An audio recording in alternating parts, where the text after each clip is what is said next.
H Money, what's going on? What's going on? What's going on, little bro? How you feeling, little bro? What's going on? Welcome to the live stream, bro. How you feeling, bro?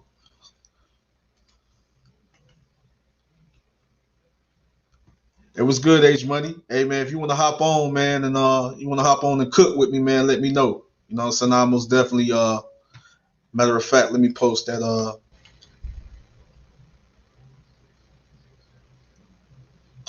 yeah. H Money, if you want to hop on, man, let me know, man. I'm about to post the link in the chat. You know, so if you want to hop on and cook with me, man, let me know, my brother. What's going on? What's going on, KK? My brother KK in the building. Andrew Tucker. Welcome to Andrew Tucker World. What's love and respect, man? What's love and respect, KK? Andrew Tucker World. Devin Haney will beat up Loma. Hey man, hey, hop on, man. Let's talk about it, H. I just sent the link. So hop on and let's talk about it, man. You know, you saying Devin Haney will beat up Loma. Hey, let's talk about it, man. We got my brother Rap Star is in the building. My brother Rap Star is in the building. What's going on? To my brethren on the other side of the pond, I have to come and support Andrew Tucker, the real. Hey, hold on, Rap Star. Let me plug in. Let me see. I can't hear you. Let me plug up my headphones. Yeah, let me know when you can hear me, my brother. Okay, I can hear you loud and clear, my brother. Hey, listen, to my brethren on the other side of the pond, you've definitely got my support. Andrew Tucker, I'm always with you, my brother. How you doing today? How you feeling, my bruv? Hey, I'm doing good, man. I'm feeling great, man. You know, I'm just happy to be back live again, man. You know, it's been a long day. You know, well, I can honestly say it's been a long couple of days, and spending time with family and just making sure that the family is taken care of and working, man, just working. But I'm just happy to be back on here with you guys, man. I'm happy to be back live again, and it's a great feeling, man. We got a lot to talk about. We got a lot to talk about, Rap Star. Hey, look, I just want to say this. I took a lot of shit last week, and I'm one of the first media channels to cover Lomachenko, Devin Haney. You know, just like my brother H Money, who's on the channel right now. Everybody was saying, what about Linares? What about Linares? I said the only way Devin Haney can clean up the WBC mess and the shenanigans is if he goes and beats the fucking guy who started the fucking bullshit. And that was Lomachenko.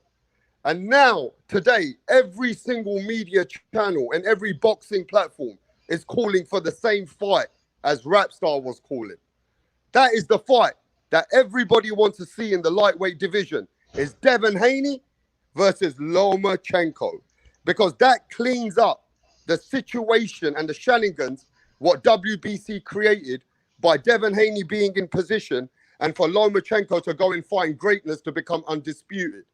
This gives an opportunity for Devin Haney to prove that he is the real WBC champion, that he is the one who was in position to fight this guy. And this is the biggest fight for lightweight division. What do you think about that fight, Andrew Tucker? Like, honestly, I would love to see it. You know what I mean? Devin Haney, you know, versus Vasily Lomachenko is a great fight. One of the best fights. I mean, it'll be one of the best fights to see today, you know, honestly. And it's a great fight for the lightweight division. You know what I mean? It's a great fight for the sport of boxing. I would love to see it. You know what I mean? And honestly, it is a step-up fight for the young, talented, very skilled Devin Haney. And I believe that's a fight that's going to, you know, because we know that Devin Haney is very skilled. We know that Devin Haney is very talented. You know, we know that Devin Haney is a special fighter. But at the end of the day, we know that Vasily Lomachenko is also a great fighter and also a special fighter. You know, and I think Devin Haney fighting Vasily Lomachenko, you know, it is a step-up fight, and we'll get to see what Devin Haney is really made of. You know what I mean? We'll know what time it is when it comes to Devin Haney. We should already know what time it is. The kid is a special fighter. He can box. But yes, I believe a true test like Vasily Lomachenko, a true test for Devin Haney. And if he can pass that test, if he can beat Vasily Lomachenko, that's going to continue to show us and continue to let us know that Devin Haney is one of the best fighters in the world and one of the best fighters out there today. One of the best, very skilled, young, talented fighters out there today. I think that fight is great for the sport of boxing. Got my brother H Money. Let's bring him on. I think that fight is great for the sport of boxing. I would love to see that fight, man. Two very skilled fighters going at it. And it's. I'm so sorry, but before H Money comes and cooks, let me just say this to you, Andrew. When they were talking about Devin Haney Fortuna, when they were talking about Devin Haney Linares, the boxing world was okay. We want to see that fight. But as soon as Lomachenko and Devin Haney called him out, everybody started buzzing. Like, that just changed the fucking game. And soon as everybody started talking about Lomachenko, Devin Haney, that starts to cook like the biggest fight in boxing. It's a different buzz. It's a different atmosphere for us on the other side of the world, Andrew. You can't just think about America. When you guys are talking about Devin Haney, Loma, England's fucking excited. Now you see, that's a buzz. That's a real fight. Let's get H Money on the floor. H Money. H Money, my brother. Welcome to the panel, my brother. Yo, what's good? How y'all feeling? What's going on? Andrew Tucker and Rap Star, what's popping? Feeling good, my brother. Feeling good, man. Just happy to be back live again, man. There's been a lot going on and a lot on my plate, but I'm just happy to be back live again, with my brother Rap Star, and I'm glad to have you also, my brother, on the panel, man, so we can cook and so we can talk about, there's a couple of things I want to talk about, but especially the Lomachenko Devin Haney situation. I really want to talk about that. So, hey, man, we here, man. Let's cook, man. Yeah, absolutely, man. First of all, man, this is a fight that should have happened a long time ago. Devin Haney has been calling out Lomachenko for over 2 years now. Devin Haney was the first man to call out Vasily Lomachenko, and that's even before Teofimo Lopez did. So Devin wants that fight. Lomachenko, he vacated the WBC world title to avoid Devin Haney. Now he has a chance to get a title shot. That same belt that he vacated, the most prestige belt in boxing, the WBC world title. He can come back and take a shot at the title if he wants it. This is an opportunity right now for Lomachenko to fight for a world title. So Teofimo Lopez, he's not giving him a rematch. What else is Lomachenko going to do? So right now, he should step up and take this fight. Devin Haney said April or May. We can do it in April or May. The pressure's on Vasily Lomachenko to fight Devin Haney because he ducked him once. He might duck him twice. But right now, Devin Haney wants all smoke with Vasily Lomachenko. This is the fight that he wanted from the very beginning. So we got an opportunity to get Lomachenko in the ring. Talk is cheap. Talk is cheap. Lomachenko, he needs to come to the zone and make this fight happen because there's no big fights for him on ESPN at 135 pounds right now. Teofimo Lopez, he's not giving him a rematch. So what is Loma going to do? I think the best fight in boxing is Devin Haney versus Vasily Lomachenko. I think this fight right here has the opportunity to be the next Floyd Mayweather versus Manny Pacquiao type of fight with two skilled fighters, a southpaw like Vasily Lomachenko, similar to Manny Pacquiao, a 3-division world champion, versus Devin Haney, the youngest champion in boxing, considered to be the next Floyd Mayweather, bro. This is the best fight in the sport of boxing. We want to see it. Devin Haney has been calling him out. Devin Haney called him Lomachenko. Let's get him in the ring. Lomachenko needs to step up to the plate.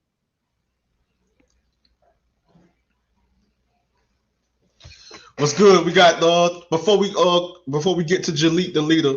Welcome to the panel, my brother.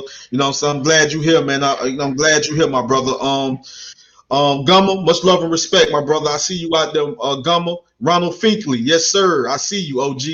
Much love and respect, man. Welcome to the live stream. Jalit, man. you heard what H had to say, so I want your take on the situation when it comes to Devin Haney versus Lomachenko. Yeah, shout out to the panel. Shout out to AT, the fastest heavyweight in boxing. Listen, this is a good fight. It reminds me of back in the day when even if you lose a fight, you're still a big name. Now Lomachenko has got some questions that he must answer. I picked Loma to beat Tiafimo, but like everybody says, when the guy start making excuses, he has some self doubt in his mind. Haney's style is not good for Lomachenko. So if Lomachenko win this fight, I'm not going to say Devin was too young because I always thought Devin had the best chance to beat Lomachenko. Lomachenko, his arms is short. He can't fight going backwards. And we start touching him to the body, he start looking at the referee. He doesn't like that. And also you can figure his patterns out pretty quickly. So it's like a person that naturally know how to dance compared to a person that learned how to dance in dancing school. It's two different things. So with that being the case, this is a hell of a fight, and hopefully it'll get made. It'll also show you now if he beat Devin Haney, then that's gonna make that rematch with Tiafimo real big because it'll be for um undisputed four. If Haney win, that fight is going to be real big. Now, for Haney has to get in there and just fight his fight and not try to outdo Tiafimo because Tiafimo put on a boxing clinic. I had him winning 9 rounds to 3. Now, if Devin Haney was to knock Lomachenko out, that'll answer a lot of questions because some people is under the impression that for some reason they think he doesn't have power. I'm like, he doesn't have power. What fights do you be watching? He be dropping guys. Now he doesn't have more power than Tiafimo or Tank or Ryan, but he has power. You can't. He's not Corey Spinks. You can't do walk up on him like Paul Malignaggi. But that's a hell of a fight. I'd love to see that. Yeah, most definitely, man. I mean that's a good fight. Rap star, I know you wanna, go ahead and give your take on, the situation regarding. I mean, what I want to say, Andrew, is one of the good things about this fight. It cleans up the shenanigans for the WBC bullshit that they created. You get what I mean? This is one of the biggest messes in WBC's history, right? You got a man who's out there in position, worked all his life, but he didn't get an opportunity to fight that man, right? And then we got another man who wants to create an undisputed championship. So he left Devin Haney to create more greatness because he felt like if he went for the IBF, that will bring more titles to him. So this is the fight. Lomachenko, Devin Haney cleans up the whole fucking bullshit. And the winner of this fight should be fighting Tiafimo next. And I don't care if Loma wins. He needs to get the rematch. And if Devin Haney wins, I'm the first channel that I'm going to be on Tiafimo's neck. He has to fight because Devin Haney finally stepped up and beat the boogeyman. Because Lomachenko is the boogeyman right now. He is the boogeyman of that division. People don't recognize. If Lomachenko fights Ryan Garcia, I got Lomachenko. If Lomachenko fights Tank Davis, I got Lomachenko. So this fight for Devin Haney will prove greatness. It will put Devin Haney into the right position. And nobody can question Devin Haney if he beats Lomachenko. Because Devin Haney been taking a lot of bullshit out here. He's been taking a lot of hate. And I'm gonna keep it real. Devin Haney hasn't been given his credit for where he is in position with that belt. That belt is not got no weight. But if he beats Lomachenko, Andrew, it's like business.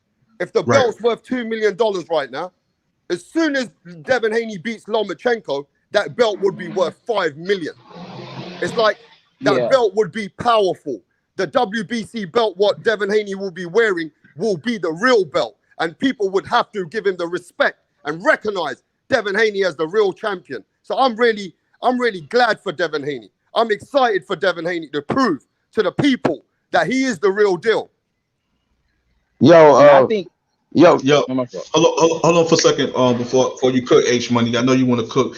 Yeah, I feel what you're saying, Rap Star, and I'm with you, man. I feel you coming from. I want to say this, man. Like honestly, I see you, my brother Ricky. My brother Ricky is in the building. Much love and respect, man. Welcome to the live stream. I just want to say this, man. You know what I mean? I'm all about the best fighting the best. Devin Haney is one of the best lightweights out there. You know what I mean? And one of the best lightweights in the world. You know, Lomachenko, one pound for pound fighter in the world, one of the best pound for pound fighters in the world. You know, was the king of the lightweight division. He was dethroned by Teofimo Lopez. You know, the thing is, Teofimo Lopez still, you know, is that fighter to really see where you at, to see what level you on, to see where you at, because some of these guys don't give Vasily Lomachenko credit for certain fighters he have beat. But I recognize the very, very tough and very skilled fighters he has beat. Fact. So people don't recognize that. They don't pay attention to that. You need to go back and pay attention and understand that this guy, don't go look at how many fights he have had. Don't go look at how many fights. No, look at the guys he has beaten. You know what I mean? Because at the end of the day, we got to start giving these fighters the respect they do. We got to start giving these fighters credit. We got to understand that these fighters are on a certain level. Reason, right? These fighters are on a certain level for a reason. You know what I mean? So the thing is, yes, Vasily Lomachenko was that guy. Is still one of those guys at 135. He was the king of the lightweight division, but he's still a problem at the lightweight division. He's still a problem. Devin Haney is that guy, very skilled, very talented young fighter. You know what I mean? And I know that this kid is very special. I know the skills that this kid possesses, and he's going to prove why he's one of the best fighters at 135. And I believe that kid is going to prove why he's one of the best fighters in the world. So I'm all about the best fighting the best. So when you match up Vasily Lomachenko, one great fighter, against Devin Haney, another great fighter, you're going to get a very, stylistically, I believe that's going to be a very entertaining fight. Why? Because you have two very skilled, elite level fighters going at each other and fighting against each other. And I believe I'm all about the best fighting the best. I'm all about seeing one skilled fighter against the other skilled fighter, knowing what these fighters are good at and what these fighters need to work on at times. But at the end of the day, I know what these fighters are good at. And I'm just telling you right now, them two coming together, it's not going to be an easy fight for Devin Haney.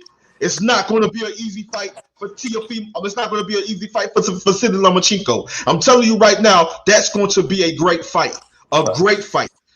Vasily Lomachenko will challenge. He will challenge Devin Haney. He will challenge Devin Haney. Devin Haney is going to push Vasily Lomachenko. It's going to be a great fight. I'm telling you, if that fight was to take place, it's going to be a great fight because you got two very skilled A-level fighters going at each other.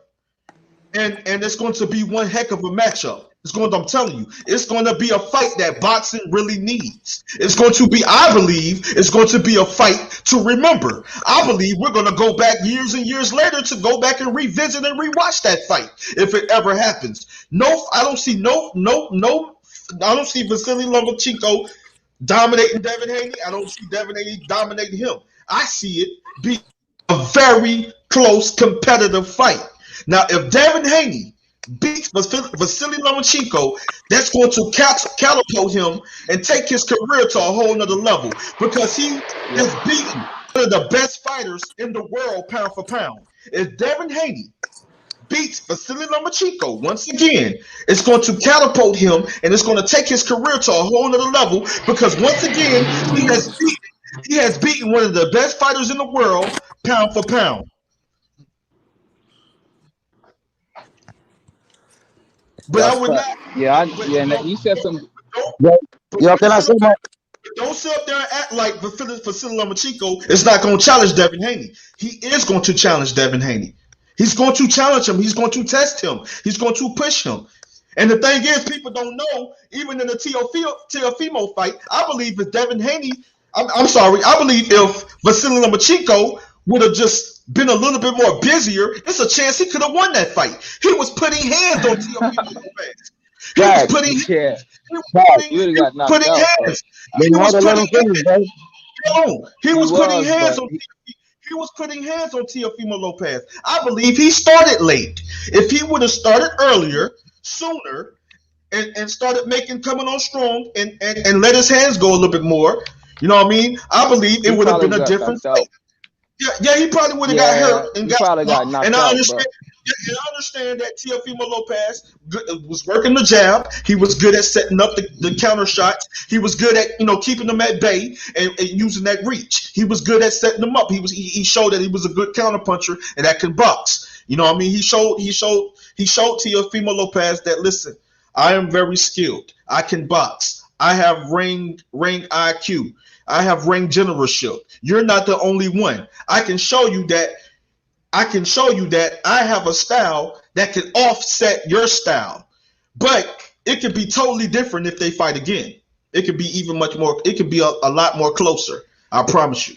A lot more this closer. Can I ask you this, Andrew? If the fight happens, do you think there's a rematch in the contract between Haney and Loma? for Haney. Said it again, Robstar. I mean, in a fight with this magnitude, after what Loma did before, do you think Haney would have a rematch in the contract for Devin Haney and Lomachenko for a rematch in that fight? Possibly. It can be a possibility that there could be a rematch. It just depends on how the fight takes place and how the fight goes the first time. You know what I mean? Honestly, it depends on how the fight goes the first time. But if they have a contract and it's already if it's already a rematch clause, what's the word I'm looking for? A rematch clause, then yes, they'll have to fight again. But if it's not, then yeah, it's a chance that it could be another fight. If the fight was entertaining and the fight was good the first time, then yes, a possibility that it can be another fight between those guys. You know what I mean? But if let's just say, for instance, if Devin Haney go out there and outpoint Loma and beat him 8 rounds to 4 or 9 rounds to 3, I mean, it's really no reason to see it again. You know what I mean? Yo, Honestly. Yo, Andrew, let me say my piece real quick because I gotta head out, man. Teofimo Lopez, he had a close fight with Vasily Lomachenko. Andre Ward had that fight as a draw. Me myself, I thought that fight was a draw as well. Lomachenko, he won the second half of that fight, and Teofimo Lopez, he won't even give Lomachenko a rematch because he know how dangerous that fight was and how tough Lomachenko was in that fight. I guarantee you that Devin Haney beats Lomachenko better than Teofimo Lopez and makes it look easier. And Devin Haney will leave the people with no doubt and dominate Vasily Lomachenko in that fight. You know what I mean? So it's a fight that Devin Haney wanted in the past. It's a fight that Vasily Lomachenko ducked. We can make it happen next in April. So let's stop all the talking. Let's make it happen next. Devin Haney versus Lomachenko. Devin Haney beats his ass, bro. He'll beat the shit out of Lomachenko way better than Teofimo Lopez did. I promise you that, bro. But shout out to Rapstar. Shout out to Andrew Tucker. I'm going to highlight you brothers later, man. And I'm going to go live later, so hopefully you brothers can join the panel, man. Peace out, my brother. When you All go right, live, all right. Much love. Peace. All right. Hey, Andrew, let me clean that up as well, right? Because, Lomachenko got an ego on him. He never put a rematch in the contract. He was treating Teofimo like he's an easy step, right? You saw that, right? That was right. Lomachenko who didn't put a rematch in his contract because of his ego, right? The second thing we got to remember, that wasn't that close of a fight because I watched it 4 times afterwards, right? The first 6 rounds, Lomachenko lost all 6 rounds, bro. Mm-hmm. Right? And you look at the 8th round where he stepped up. He stepped up for about 45 seconds in the 8th round. You can't give him a round because he's fighting for 30, 40 seconds. You get me? And Tucker, right. You look at the fight, you have to give Teofimo Lopez, even if you're a blind motherfucker, sorry my language, but you got to give him 8 rounds, my brother. You got to give Teofimo Lopez 8 rounds in that fight. Because Lomachenko didn't do nothing for the first 6, 7 rounds. And even the 12th round, Andrew Tucker, the 12th round, Teofimo Lopez hurt Lomachenko. He won the 12th round. He clearly dominated the 12th round. So you you got to understand, as a boxing pugilist, you cannot give Lomachenko more than 4 rounds, even if you want to be kind, in the first fight with Teofimo Lopez. How did you score it? Yeah, and I agree, man. He should have been. And I understand that he was just not trying to fall into the Teofimo Lopez trap. He wasn't trying to get caught, because Teo did a good job at, most definitely like throwing Lomachenko off his game. So he did a good job at working his jab and using his jab to set up the counter shots and the 2-punch combination, 3-punch combination, or whatever. He was jabbing to the body, throwing him off. You know what I mean? Teofimo Lopez couldn't, go move to this side. Teo was right there. He moved to this side. You know how he likes to go side to side and kind of like switch go to different angles and throw combinations and counter from different angles. Teo was right there. Teo was right there in front of him. Teo, if Loma moved over here, Teo moved with him. If Loma moved to the right, Teo moved to the right. Loma moved to the left, Teo moved to the left. So he was right there in front of him, working his jab and setting up the counter. But he had to be, it's like he was a little worried. He was a little worried at times, because he knows that Teofimo Lopez has punching power. He knows that Teofimo Lopez has punching power.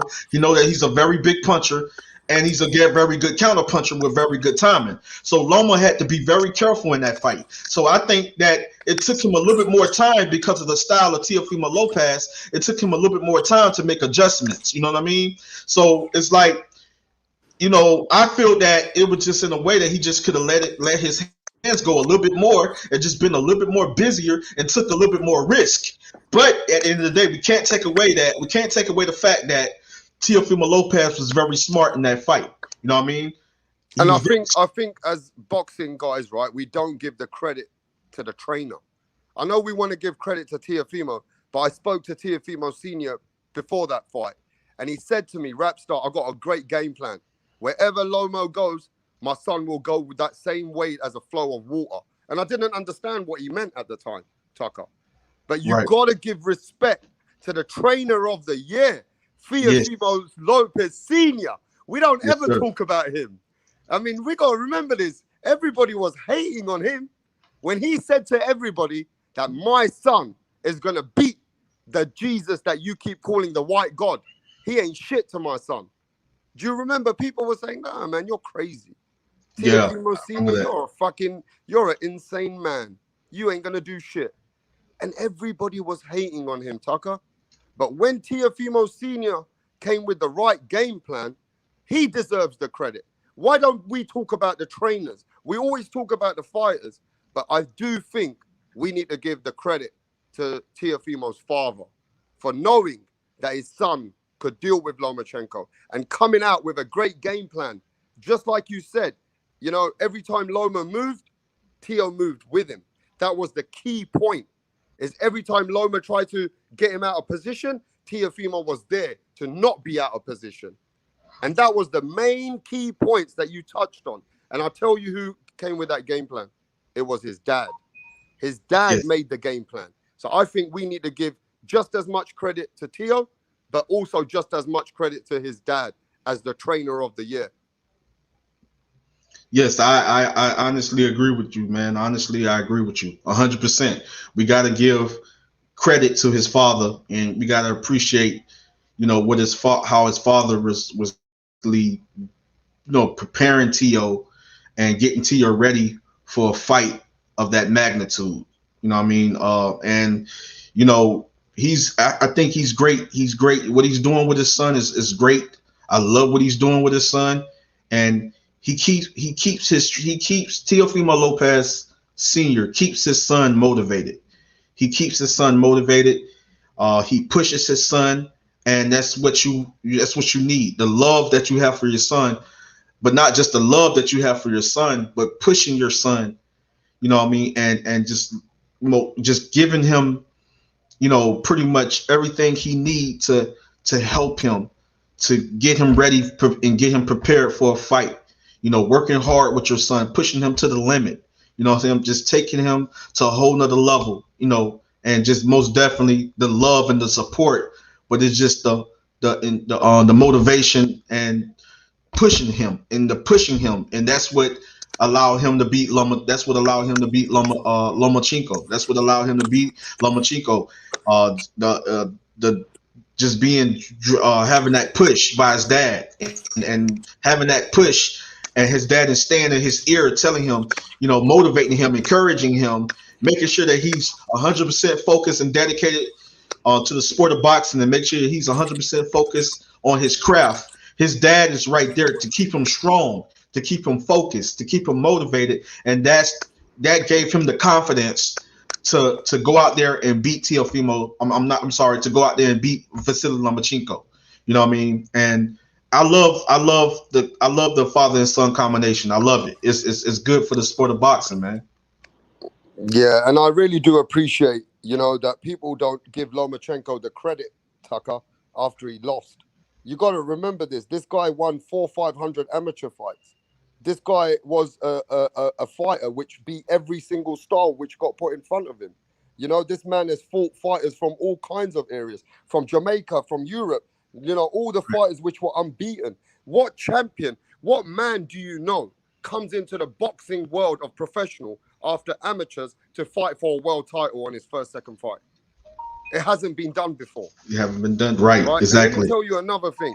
The fighters that he beat were all world title holders or world champions or were the #1 contender. I have never seen in the history of the sport where a man goes in. Look at Devin Haney's first 24 fights. 20 of them are in Mexico. 20 of them are in Mexico. You want to talk about fighters? Let's talk. You look at Nakatani's fighters. They're all in Japan. People who lost over 10, 15 fights. You look at Teofimo's first 10 fights. They're all fighters which are just coming up. Stepping stone. But Lomachenko went straight to the deep end, Andrew Tucker. It's like when he started, if it was 10 years ago, he would have been fighting Devin Haney.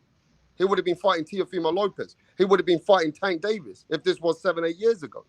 What fighter do you know comes into position in the professionals and fights fighters like that straight away?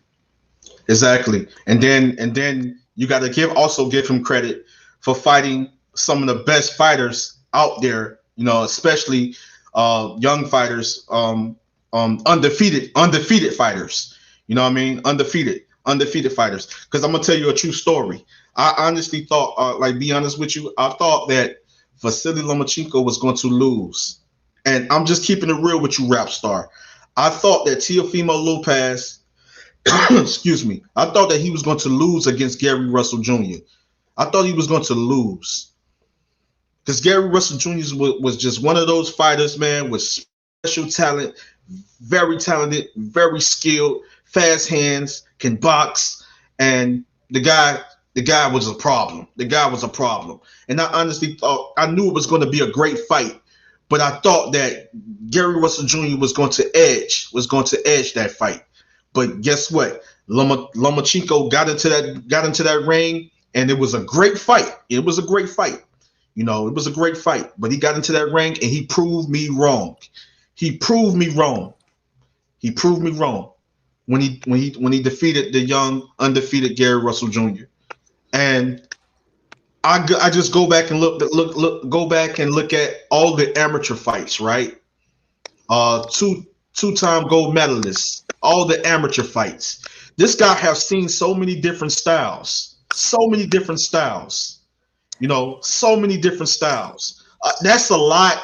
That many amateur fights, and then plus professional fights.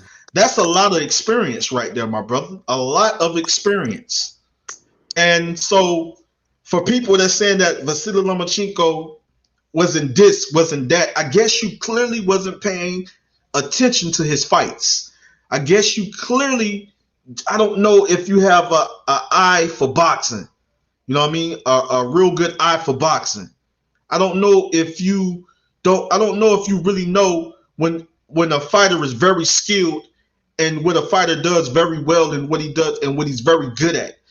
And when he's displaying great boxing skills, I guess some guys, I guess they don't know how it looks. You know what I mean? I guess they don't know the sweet science. I guess they don't know. I guess they just used to seeing only one or two things. You know what I mean, rap star? But You know the problem we have in boxing, yeah? When somebody's great, we always look to degrade them. It's just the way boxing works, bro. It's always right, been that way. You know, even with the Floyd Mayweather, bro. Floyd Mayweather was the best of my era. But people used to hate on him on a regular basis. Regular basis. Oh, Floyd Mayweather doesn't knock his opponents out. Floyd Mayweather's boring. That's boxing, my brother.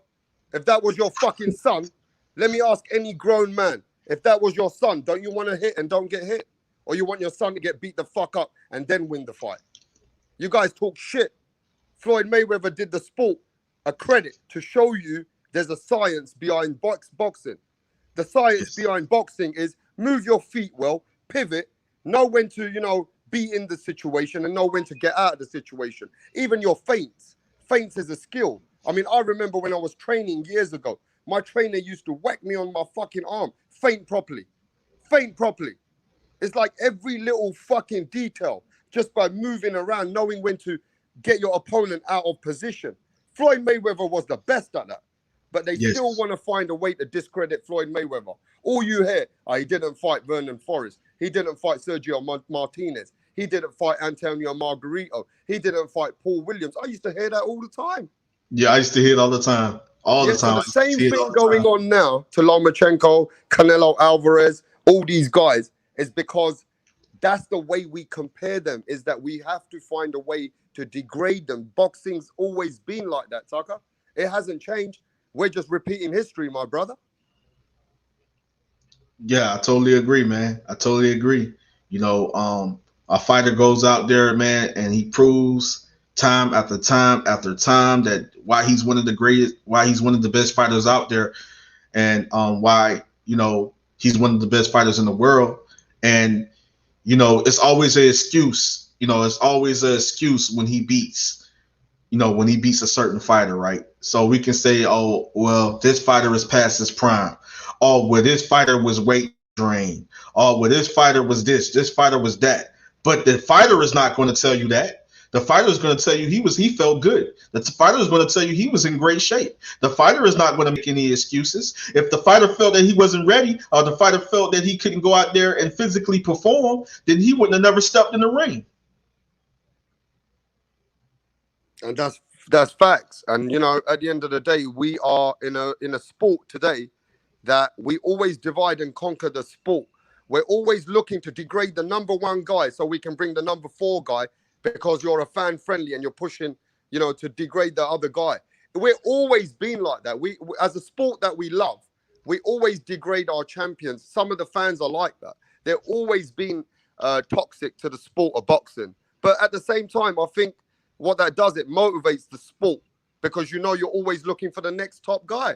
Just like we're doing with Haney and Lomachenko right now, bro. Yo, it's true.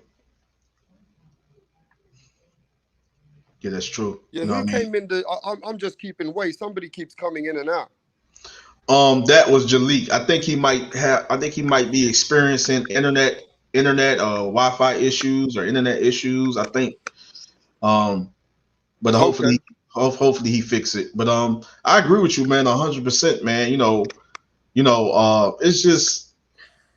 I'm just so sick and tired of fighters is not getting credit for beating caliber opponents, opponents that I believe were tough, were good fights, great fighters, and they don't get credit for beating these certain fighters because it's always got to be an excuse. It always got to be something to discredit the fighter. You know what I'm saying? Because you don't like the fighter for personal reasons. For personal reasons, you don't like the fighter. So at the end of the day, and the thing is, Rapstar, I think that they know that this fighter is a very skilled fighter. They know that this fighter is one of the best fighters out there. But I think the hate that they have for a fighter is the reason why they don't want to give him credit for certain wins, especially if they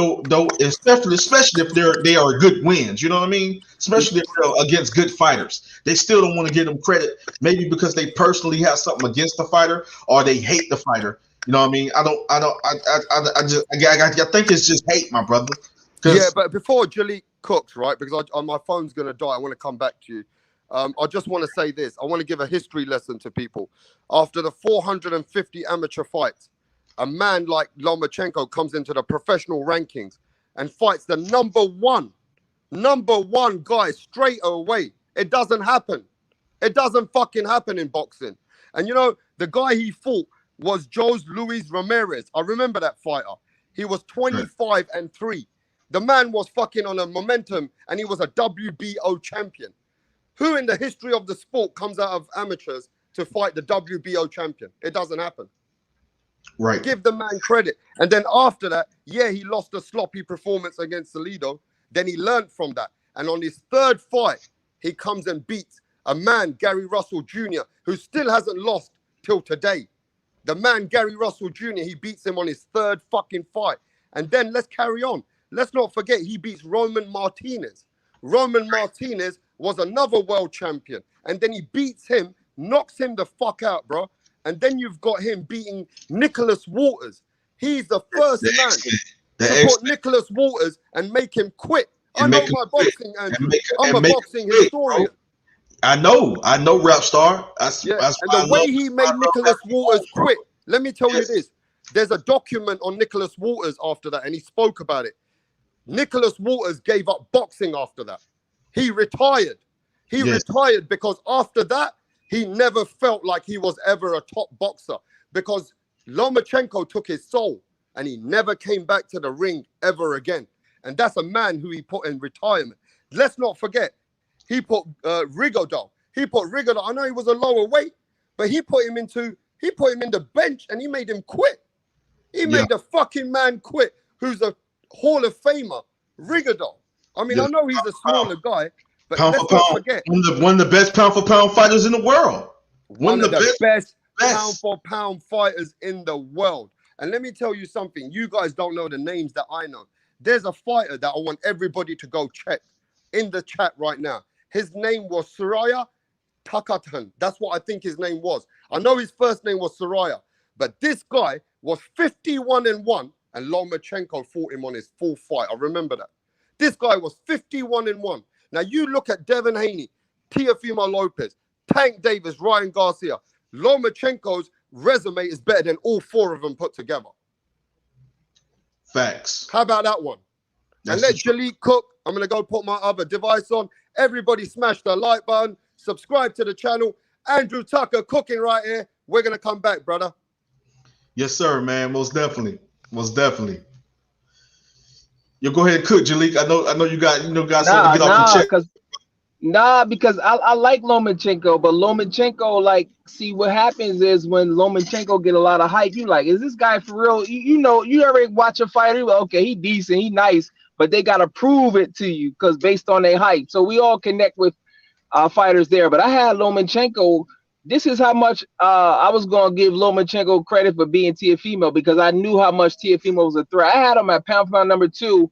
I was gonna knock Crawford down and put Lomachenko on there if he would have beat Teofimo. Like, I was at the fucking fight, bro. I wanted to I was at the Lomachenko and Rigondeaux fight. Rigondeaux's my dude. I'm bragging to the dude from Ukraine. He was a cool guy. He was from Connecticut. He drove down there. It was raining. Me and my homeboy up there. I'm like, bro, Rigondeaux gonna get this. But then I seen how much bigger he was, and then I seen him quit. Because watching it from the stands look a little different. I'm like, why did he just quit? I'm like, bro, why did he just quit like that? And then I was like, bro. And then I was like, man. And then he made me a believer, bro. When you pass certain tests, he made me a believer, but I also knew that he's beatable. We seen him lose. Because when we talk about these guys, everybody is beatable technically. It's some people just harder to beat. Right. And his best weight is at 130. Now this is how big, in my opinion, this fight with Devin Haney is. First of all, he's coming off a little. I think his confidence is a little shook. We can't bypass that. Those excuses, I don't like that, bro. I hate when people make excuses. I hate when Wilder do it. I'm a Wilder fan. I hate that. I'm a Lomachenko fan. I can't excuse that. But the only person I think that can really beat Shakur at 130 is Lomachenko, and vice versa. And I think Tank will have a chance against Shakur as well. But I give Shakur. I think Devin Haney has a better chance of beating Loma than does Shakur. And I'm high on both Devin and Shakur because Lomachenko at 130 is a different animal, bro. Because the guys aren't as big. He's a different beast at 130 than he is at 135, bro.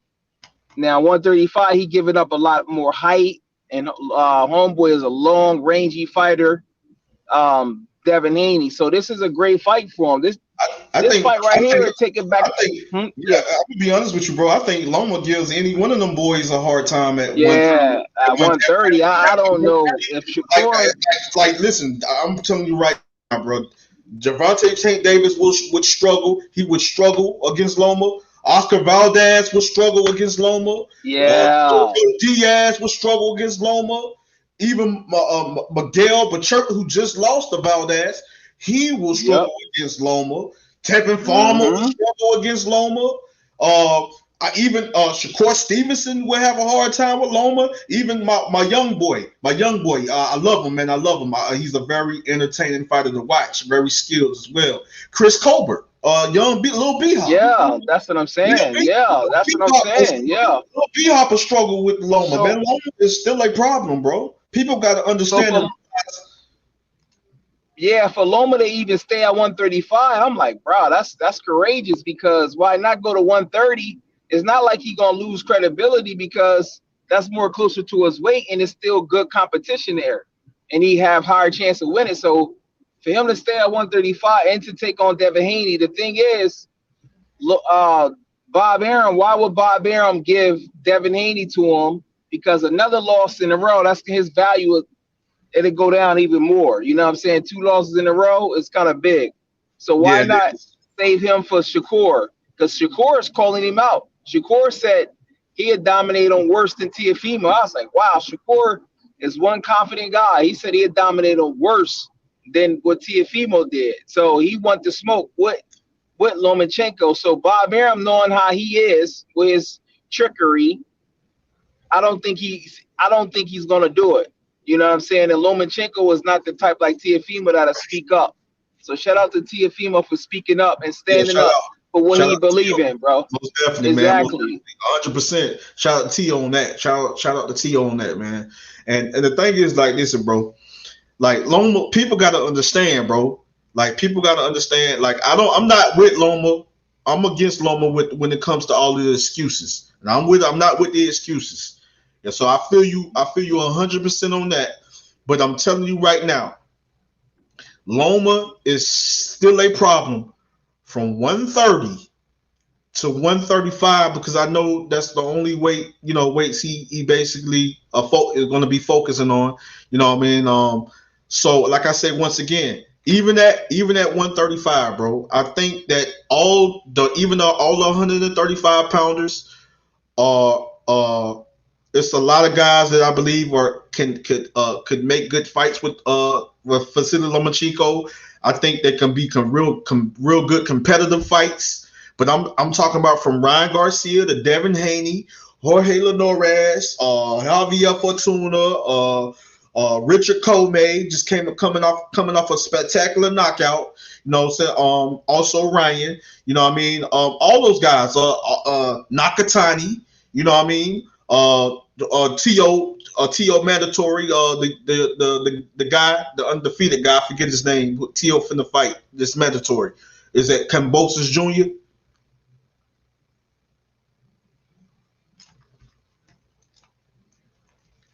Yeah, Cambosis Jr. You know what I'm saying? Like it's a lot of tough fights. Oh, I lost Jalik. Hold on, hopefully he'll come back. But yeah, man, it's a lot of fighters that you know that Loma would challenge. Lomachenko would challenge a lot of those fighters between 130 to 135. He would challenge those fighters honestly. You know what I mean? Like really. You know, Loma is still one of the best fighters out there. You know, what people don't want to give him credit for certain wins. It's okay, but I just know that Loma is still one of the best fighters in the world. Is still one of the best fighters out there. You know what I mean? And like I say, he'll challenge a lot of those guys at between 130 and 135. He would challenge those guys. Like honestly, Loma will challenge those guys. But hold on, we're gonna wait till Jalik come back, and then hopefully Rapstar will be back very soon. Because it's a lot, it's a lot we finna touch up on. Next, we're gonna talk about Jose Ramirez versus Josh Taylor. Now that's a fight. That's a fight. Honestly, I can't wait to see.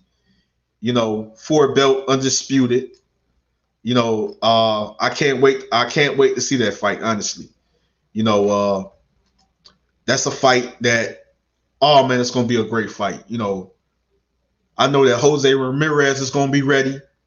I know that Josh Taylor is gonna be ready, and it's gonna be stylistically, it's gonna be an entertaining fight. It's gonna be a war. It's gonna be a great fight. You know what I mean? And that's a fight I can't wait to see. Honestly, Jose Ramirez versus Josh Taylor. That's the fight I can't wait to see.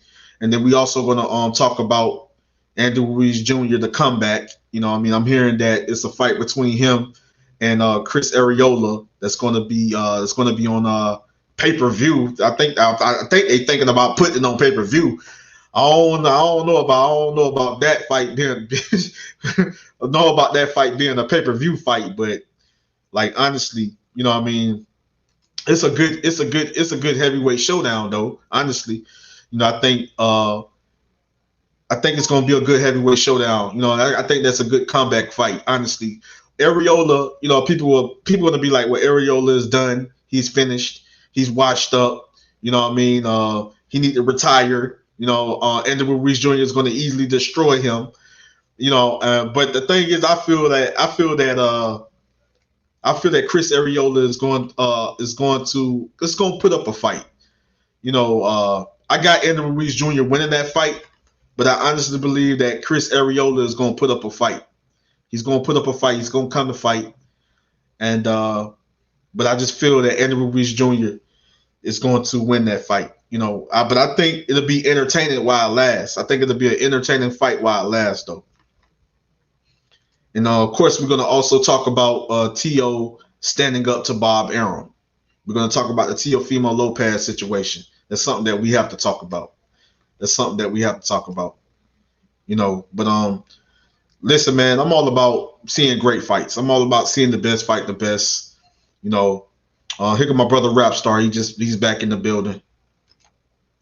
Hey man, I gotta come back in the building. You got my Josh Taylor. You mentioned my boy Josh Taylor, man. Yeah, man, Josh Taylor, man. I love the guy. I also love Jose Ramirez too, man. Like both of those guys are very, very tough fighters. Both are very skilled fighters in their own style. In their own styles. But like, listen, man. I'm gonna just keep it real with you, Rapstar. That's gonna be a fight. That's gonna be the fight to see, man. A lot of people, if people saying the fight is 50-50, I'm with them. I'm with them on that. I kind of give the edge to Josh Taylor, but I'm gonna let you cook first, and then I'm gonna give you the reason why I feel Taylor wins the fight. Yeah, I'm just gonna say this. Yeah, if Taylor doesn't win this fight, the Mexican brothers are going to be destroying all the British brothers in the last 3-4 months. And I'm going to keep it real. What happened to Josh Warrington and Lara came out of Mexico and destroyed our Josh Warrington? That was fucking underdog, bro. He was an underdog from Mexico. Just like what you saw, what happened recently with Josh Kelly. A big fighter coming out and Amnesian just fucking destroyed him, bro. Like, we don't have many fighters right now to offer. We've got Anthony Joshua, Tyson Fury running the heavyweight scene. Conor Ben is coming up in the welterweight scene. But right now, England is suffering having world champions. We don't have that many. So Josh Taylor is representing all of us.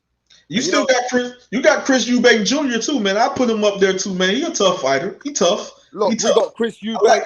We got Chris Eubank, Callum Smith, Billy Joe Saunders. Yeah. We do have a lot of fighters. It's not like we don't. But I'd just like to tell you, Josh Taylor is one of our top 3 fighters in England, Andrew. Yes, He's he the is. man right now. He is. So He is. I'm just going to let everybody get a history lesson. I'm gonna say this real quick. I'm gonna say this real quick before you cook, Rap Star, because I know it's gonna be good. I know when you cook, it's gonna be good. But I'm gonna say this here, man. I'm gonna say this. Yes, Tyson Fury, Anthony Joshua, and Josh Taylor. Yes, they are my top 3 as far as UK fighters. Top 3. And that's facts. And a lot of people got Josh Taylor ahead of Anthony Joshua. Depends who you speak to. It just depends what you're looking for. But I'm just going to say this. Let me give everyone a history lesson. There was a man coming up in boxing called O'Hara Davis. He was knocking everybody out in England. When he came against Josh Taylor, that was a 50-50 fight. But Josh Taylor knocked him out. And from that day, I became a big fan of Josh Taylor. Because O'Hara Davis was a tough dude. I've never seen O'Hara Davis take a fucking knee. He quit. He quit in the fight like Lomachenko made Nicholas Walters quit. Josh Taylor made this guy quit. Then after that, let me tell you where I put a lot of respect on Josh Taylor. You know, I love my history, bro. It's against a Mexican brother. He fought a man called Vasquez. Who remembers Miguel Vasquez? Well, Josh Taylor beat Miguel Vasquez and knocked him out for the WBO silver title. That was the first fight that he got challenged. And let's not forget, Terence Crawford's opponent, Victor Postol. Well, let me tell you this. Josh Taylor knocked Victor Postol down twice. Yeah? He put a beating on Victor Postol. Yeah, yes, sir. Yeah, let's remember this as well. You guys have got to remember how Josh Taylor is who he is. He beat an unbeaten fighter called Ryan Martin that a lot of people wouldn't know who he is. But he was 22-0, and Josh Taylor put a beating on him. Now, let me tell you the fight that I really appreciate. Josh Taylor can beat a lot of styles. Josh Taylor can fight a lot of different ways that people don't understand. He knows how to fight on his back foot. He knows how to use his reach, and he also can use his feet. This guy is dangerous. He's got every attribute, and he does everything good. Does that make sense, Andrew? Yeah, it makes a lot of sense. He does everything good. And let me tell you the fight that he proved himself against Ivan Baranchyk. Remember him? The one where Zepeda and Ivan just had a fight 3 months ago. It's a fight of the year. They knocked each other down about 5-6 times. Oh, man, that was a freaking war. Oh, that was a war. Man, that was one of the best fights I've seen in a long time, bro. Oh, my God. That fight, man. I got a video of me showing the highlights.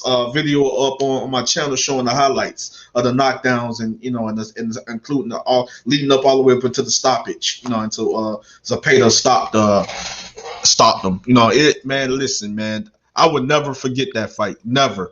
I remember, Lord's will, if I live to see an old man, I'm going to be talking about that fight as an old man, 60, 70, 80 years old. You know what I'm saying? Talking about that fight, bro. Yeah, and I just want to explain to everybody in the chat, if you haven't seen that fight, go look at how Josh Taylor made that fight look so easy, and he totally dominated that guy for 12 rounds. He totally dominated that guy. He didn't even need to get in the pocket. He didn't need to do what Zepeda did. That's how good Josh Taylor is, Andrew. He can get a man at distance, and he takes you away from your position, and he constantly brings the chess match at you. You can't deal with him. And you know the problem with Josh Taylor, his work rate and his output, Andrew, is ahead of Jose Ramirez for me. His output and his work rate is second to nobody. And let's not forget, Regis Prograis, for me, is still #1 lightweight for anybody. A super lightweight. Regis Prograis, you saw what Regis Prograis, Josh Taylor fight was an amazing fight. It was toe-to-toe. It was a close fight. And I believe Regis Prograis is still one of the most dangerous fighters at super lightweight, that I believe that even if Teofimo came up to that weight, Regis Prograis gives him a fucking 50-50 fight. And Josh Taylor put a beating on him. Well, he didn't put a beating on him, but he beat him. And he beat a man which was tougher than him. Because Regis Prograis was tougher than Josh Taylor. But Josh Taylor's skills shows you what he can do to a fighter which is stronger than him. Now, that's me cooking about Josh Taylor, bro. Let me give it to you. Exactly. And I agree with you 100%. You know, when I look at Regis Progress, I'm looking at a very strong, hard hitting lightweight man. And honestly, to be honest with you, you know, Regis Progress, like to me, man, when it comes to junior welterweight, when it comes to that division, when it comes to junior welterweight, Regis Progress, bro, is still, people got to understand this, and I want people to understand this, and I want people to hear me and hear me very well. Regis Progress is still a problem at 140. He's still a problem at 140, man. Honestly, he will challenge. He will be a tough challenge and a tough fight for guys like Mario Barrios. You know what I'm saying? Facts. He's tough for guys like Robert Easter Jr. You know what I'm saying? He's tough for pretty much anybody at the lightweight division, even Jose Ramirez. You know what I'm saying? He's still a tough fight for him. Now, I agree with you 100%. Like when I think of the top, when I think of the top three lightweights, right? I'm sorry, junior welterweights, right? When I think of the top three 140 pounders, right? We already know Josh Taylor is the king. He is the king. He is the king at the 140 pound division. He's the king at junior welterweight. Why? Not just because he's the ring, IBF, and WBA. It's because he has proven to be the king. He has proven to be the king. He earned his right to be champion of that division, to be considered the top guy, the number one guy. Second, in my eyes, of course, is Jose Ramirez. Of course, we're talking about a very dangerous fighter that has power, a very aggressive, a very good technical brawler, good at coming forward, good at cutting off the ring. He's good. He's very good at throwing combinations and being very accurate and very fast with those combinations. He's very good at applying pressure, coming forward, and making you fight his fight. He's very good at setting traps. So, yes, Jose Ramirez would be that second guy. We're talking about the WBC, WBO unified champion. And then the number three guy to me is still Regis Progress. He is still that number three guy. And all three of those guys can challenge each other. All three of those guys are tough fights for each other. We saw that when Josh Taylor went up against Regis Progress. We saw that. You know what I mean? But Josh Taylor, he showed the people why he's just a little better. He showed the people why he is that special fighter. He showed the people why he is an elite level fighter. He showed the people why he is that good. No, that's not, let me rephrase that. He showed the people why he is that great. Josh Taylor is a one-of-a-kind special fighter. And that's the reason why I pick him to edge a victory over Jose Ramirez. But it is not going to be easy. I believe it's going to be a very tough fight for both guys. But I believe Josh Taylor is going to pull away. Why? Because it's something he do, and it's something that he has that's going to allow him to pull away. It's going to allow him to pull away and win that fight. I can see the fight going, and I could be wrong, but I see the fight. Could it possibly be closer than what people think, a 7-5, or could he win a unanimous decision, 8-4? It's very possible because that guy, he's a slickster. The guy is a pure boxer. The guy does a lot of things great, and I just think that he's going to be one little step above Jose Ramirez, and it's going to allow him to pull away and win a unanimous decision. So, yes, I have Josh Taylor beating Jose Ramirez, but it is not going to be easy. It is not going to be easy at all. But it's a great fight. and I can't wait to see it. Yeah, and we got to remember this. Both of these guys are winners. None of them have ever experienced how to lose. So somebody's O has to go. And we got to remember this, bro.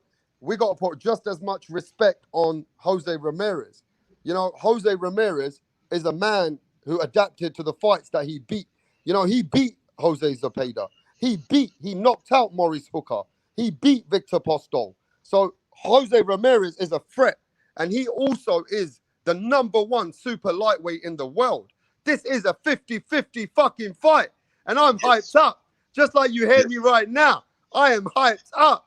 Because both of these fighters are right at the same level. And we can't ask for more. You know, when we get these fights which don't get made, like, you know, you hear about Terence Crawford, Errol Spence. I'm done with talking about them guys. I don't want to talk about Errol Spence, Terence Crawford anymore. Yeah, this is the fucking fight. This is the what fighting boxing's about. Jose Ramirez and Josh Taylor are the ones who are setting the mark. They are the ones who are showing you that they're not scared to duck anyone. And this is where Errol Spence and Terence Crawford need to take a leaf out of Josh Taylor and Jose Ramirez. Because let me tell you this, nobody's going to be talking about Terence Crawford and Errol Spence. They're going to be talking about Josh Taylor and Jose Ramirez. So you know what? This is where people get it wrong. Jose Ramirez is such a threat for everybody, and Josh Taylor is such a threat that they are putting Errol Spence and Terence Crawford to shame. What do you say about that one, Tucker? Man, listen here. I'm telling you right now. This is going to be big. This is big. 4-belt undisputed. 4-belt undisputed. And we got two of the best guys at junior welterweight going at each other, bro. Two of the best guys. Both are unified champions. You know what I'm saying? Josh Ring of unified and Jose Ramirez unified. So two in a very big fight for undisputed. Man, they are laying the landscape, bro. They are the landscape on how things needs to be in the sport of boxing. It's not all about, fighters got to make their money. Okay, fighters want to live that life. They want to be they want to be comfortable, right? They want to be comfortable. They want to live that life. They want the big money, right? I understand all that. But these guys, they don't have money first. These guys have legacy. Putting on the best, fighting each other, trying to prove who is the best, who is the best, trying to prove and show people why we love what we do. This is the sport of boxing. To be the best, to have that legacy fight, you're going to have those fights. Fighting other champions, becoming undisputed, fighting the other guy, the other best guy out there, fighting the other guy who is a threat, fighting the other guy who is a challenge, fighting the other guy who feels that he is the #1 guy. So I gotta go show that guy that I'm the #1 guy. But I know that guy is tough, so I'm ready for a war. I'm ready for a fight. I'm ready for the best night of my life. I'm ready to put on the best performance of my life. I'm ready to show the people why I'm great. I'm ready to show the people why I'm a warrior. I'm ready to show the people why I'm a gladiator. And that's what these two guys represent in the sport of boxing. And this is going to be looked at by a lot of people, looked at by a lot of fighters, because this is going to transition the sport of boxing. It's going to transition. This is what needs to be going on in the sport of boxing. This is what needs to be taking place in the sport of boxing. And it's going to start with Josh Taylor versus Jose Ramirez.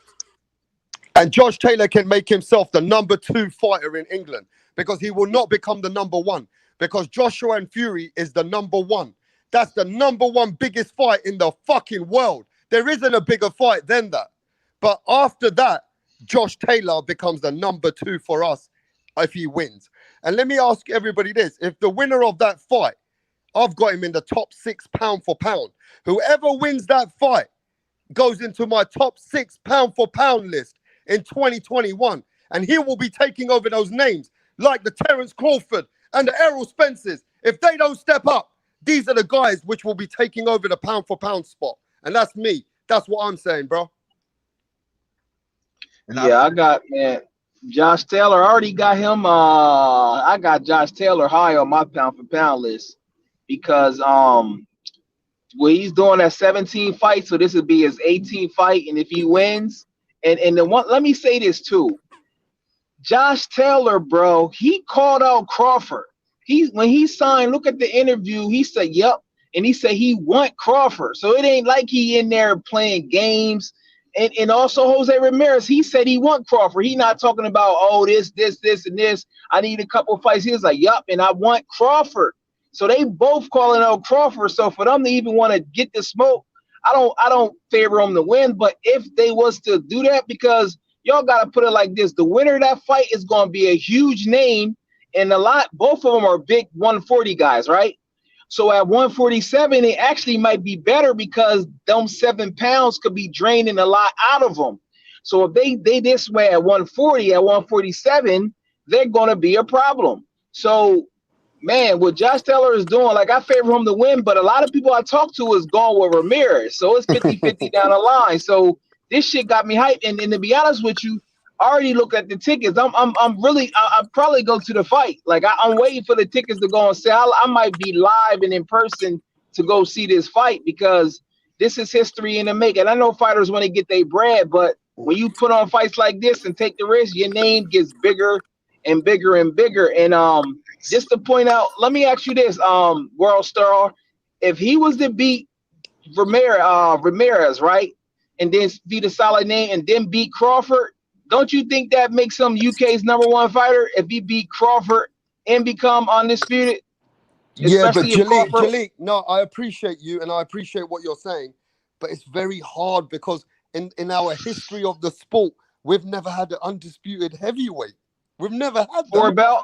For a belt? Nah, yeah. So what I'm saying, Jalik, the problem is if Anthony Joshua wins the undisputed, anything Taylor does is going to be tough because how do you beat that? Popularity, yeah. Popularity wise, beat that, bro. In popularity, the heavyweights get it, but just for what he's doing, because AJ don't got a lot of fights too. But I mess with AJ, he's a good fighter. But this man, and you also got to put it like this: he never lost. AJ did get knocked out too.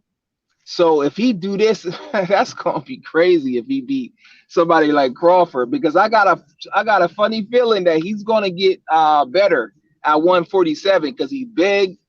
He's a big 140 guy, and like y'all was saying, and we see he got an inside game, outside game, and he has that Joe Calzaghe confidence. Remember Joe Calzaghe would make an adjustment in mid-fight. Remember he was fighting Kessler? Yeah. And he had to do something, or he got dropped by Hopkins and Roy Jones, but he got this will about him. Even though he was slapped with his punches, he just had his will to win that you can't measure. And I think Josh Taylor has that give him that you need when it's game time. And he still feel like, I'm sure he feel like people are still doubting him because a lot of people are doubting him. I just want to say this to Jalik though. Ramirez has said that he will go to 147 if he wins. But Josh Taylor has replied to Teofimo Lopez, and he said, if you want to come up here, if I win, he goes, I'll beat you before I go to 147. So let me just tell Jalik this. Josh Taylor wants to smoke with Teo, and he wants to smoke with Crawford. He's not ducking anyone. Yeah, that's what Teofimo saying that he's out of his contract. I was thinking that yesterday. I was like, damn. Now with him publicly stating that he's going to leave his contract with his lawyer. So it looks like he's going to stand his ground and stand up for what he believes in. So you got to get ready for a top rank versus Teofimo Lopez, case number, whatever the case number is. So that's going to probably not that fight. I was like, damn, because I was like, Teofimo win that one, bro. Teofimo would be my #1. Man, that would be crazy, bro. If he beat Josh Taylor, that's crazy, bro. What makes you great, right? This because Josh Taylor is already, man, accomplished fighter, man. And he's moving on to become even greater. So he becomes undisputed. He beats Jose Ramirez. and then he takes a fight. You know, he welcomes Teofimo Lopez to the junior welterweight division, and Yep. say for instance he beats Teofimo Lopez, Mm-hmm. then moves up to 147 to fight one of the best fighters pound for pound and a champion in Terrence Crawford. Do you Yeah, know? Do you that's serious, know bro. what that does for his career? Yeah, I Yeah. wish there wasn't no heavyweights in my country. Josh Taylor will be number one then. Yeah, you Josh ain't gonna be able to be have more popularity. His Taylor, popularity ain't gonna surpass AJ and Tyson. It's just not gonna do it. because it's And the then heavy. Yeah. and plus if you notice he quiet. His personality isn't real. He's quiet. He's laid back. I don't know the dynamics of Scotland and compare. I don't know. I've never been to the UK, but he's quiet and reserved. So it's a little different. His personality is a little different. You know what I'm saying? Now, if he had like a Prince Nassim Hamed personality and is electrifying and with Oh the man. theatrics, now Oh. people would start to say, bro, yeah, he's a Oh little man. different. His personality different, bro. Oh man, bro. That just Yeah, yeah. that's the That problem, right? That's the problem is Josh Taylor's such a great fight, but his personality is a bit quiet. You know what I mean? Exactly, exactly, And even exactly. Jose Ramirez doesn't have a very Exactly, bro. extravagant He don't personality talk. either. Exactly. They don't got the personality. So hey, it's but gonna be listen, interesting how they promote this fight because their personalities is kind of just chill. They like whatever. yeah. But at the end of the day, man, as far as being a guy that can sell a fight with the get having to get the gap, you know, sometimes you don't necessarily need that. I just think you continue to win. Take on the tough challengers, take on the champions, accomplish a lot more in the sport of boxing. Sooner or later you'll get to that level. Just look, and I know it could have been somewhat of a different era, but look at Manny Pacquiao. Manny Pacquiao didn't do no trash talking, but when he got up in that ring, he destroys it. He Mhm. destroys everybody that That's steps in true. that ring. He destroyed That's true. everybody. But That's true. at the end of the day, man, um I just think the guy is special, man. The kid is a special fighter, man, and honestly, I think that Jose Ramirez is going to challenge him, and I think Jose Ramirez is going to bring out the best in Josh Taylor. That's going to be stylistically that fight, man. It's going to be a great fight, bro. I just think that it's going to be moments of the fight that Jose Ramirez is going to make Josh Taylor dig down deep. But we know how smart of a fighter Josh Taylor is, and we just know how much of a pure boxer he is, and just basically he just very good at making those necessary adjustments. And Mhm. maybe in a way, could this possibly end up being another, some people were, no, you can't, Andrew Tucker, no, you can't compare that fight to this one. But in a way I can, but maybe it could end up being another Floyd Mayweather versus Manny Pacquiao situation. You know what I mean? Yeah. Uh, Yeah. but But I just think that it's Ramirez going to is be a fight though. Ramirez. One thing I like that Ramirez does, I like his double left hook to the body, and then he'd do a double left hook to the body, and he'll shoot a left hook upstairs. That's like his money punch right there. But Josh Taylor be switch hitting. People forget. People just talk about Crawford switch hitting and boots, but Josh Taylor do the same thing. Yeah, yeah, yeah. People forget. You know what I'm saying? And yeah, man. I just found out recently that he has fought in America, and Nacho Beristain, Marquez trainer, was in his corner. I didn't know that. I didn't know he fought in America. I was like, wow, okay. I forget what fight it was, but I was like, wow. Oh, okay. Wow, I didn't know Yeah, I that. forget what fight it was. He fought in America before. Because I remember the build up to the O'Hare Davis when he made him quit. That's when I first started hearing about him. Was it against Miguel Vasquez? Uh, I forget Rap Star. I He gotta fought in check America because though. I don't even know Yeah, myself. I gotta check when he it's came on to BoxRec. America I'm a few sure years he ago. fought in America, and Bernstein was in his corner. But Okay. yeah, he fought. Yeah, Yeah. Hey, look, one thing about Josh Taylor, right? He's not just a great professional. He's also done a lot for us in England as an amateur. The man has got Oh, the pedigree. You know, he's an all-time amateur, and he dominated the amateur scene for everyone in England.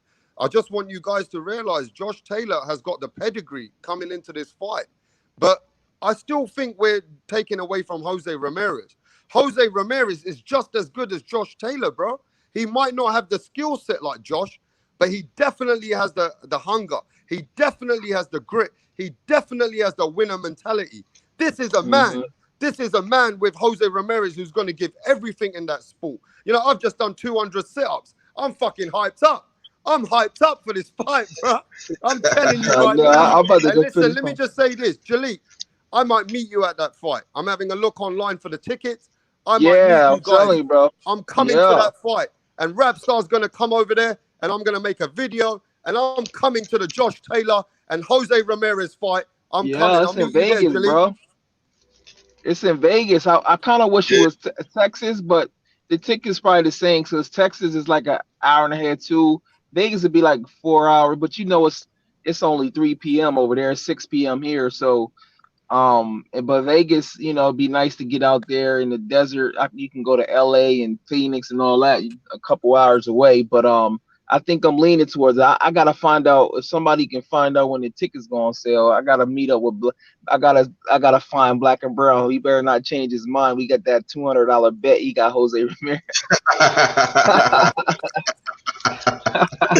So if y'all talk to Black and Brown, tell him don't duck me, son. Don't duck me, son. Don't duck me, son. Yeah, you know, I just want to tell you guys, as a boxing pugilist, I want all the chat to watch the Victor Postol fight. You can actually analyze, Jalik and Andrew, from the Victor Postol fight.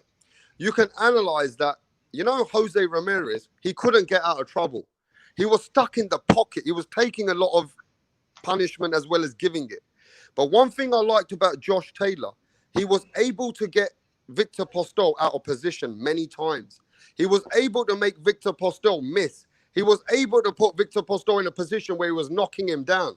So for me, the performance of Josh Taylor against Victor Postol was way more dominant than where Ramirez and Victor Postol had a slugfest. Does that make sense to you guys? And I agree. And I say it all the time. I say it all the time. Style make fights. You know what I mean? Style make fights, man. And honestly, I agree. You know, and honestly, I just think that, you know, when you match these two styles, right? When you match these two styles, bro, like honestly, like, and I agree with y'all saying. I agree with what you guys are saying, man. Like Jose Ramirez, if he gets you to fall into his trap, he got you. He got you. If he gets you to fight his fight, he got you. Mm-hmm. Jose Ramirez, bro, I'm telling you, is very dangerous. Josh Taylor knows this. He knows that this guy is very dangerous. So he knows that he is going to have to be very smart, and he can't afford to make no type of mistake, any kind of mistake, against a very dangerous technical brawler, boxer puncher like Jose Ramirez. He know he can't afford to make any type of mistake. He knows he got to go in there, be smart, work off his jab, use his jab to set up the combination, get in and get out, side to side movement, head movement, pivot, lateral movement. He knows he's going to have to fight a smart fight and be at his A game. Very dangerous, aggressive fighter like Jose Ramirez. Yeah, it's gonna be quick. South Croy, much love and respect, man. I see you. Darkness has fallen. I see you, man. Much love and respect to you guys. Welcome to the live stream. Wizard Sleeves, I see you, man. Much love and respect. Ronald Finkley, I see you, my brother. Ricky VW, I see you, my brother. Much love and respect.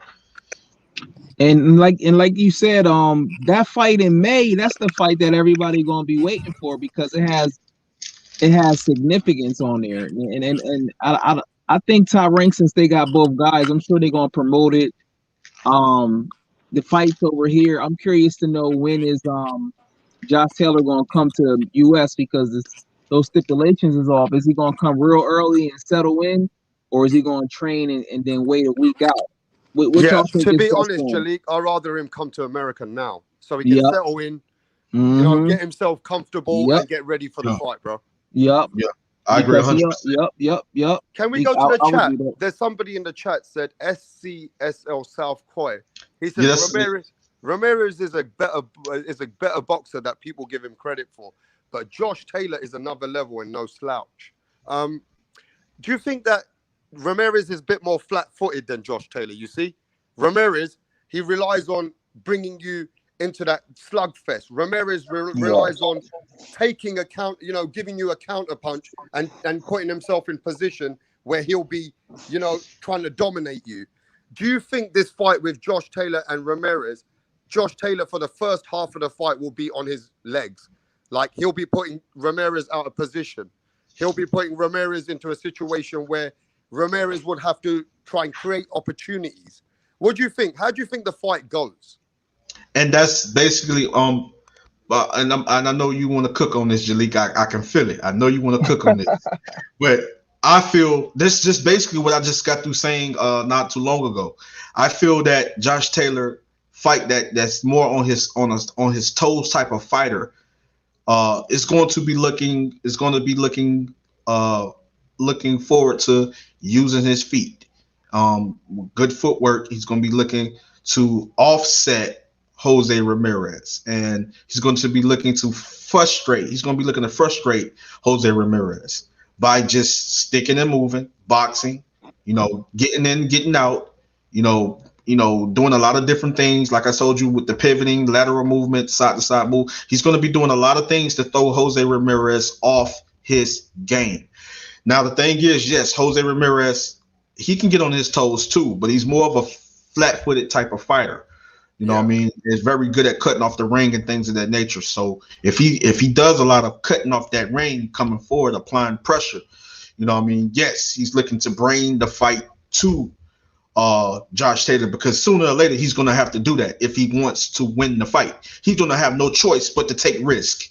And sometimes, and I believe taking those risks against a fighter that's very good at, boom, counter, boom, get out the way, boom, counter, boom, jab, jab, jab, counter, 1-2, after working off the jab, 1-2, get out the way, get out the way. You know what I'm saying? And then moving and throwing and countering, throwing combinations from different angles and things of that nature to throw him off, right?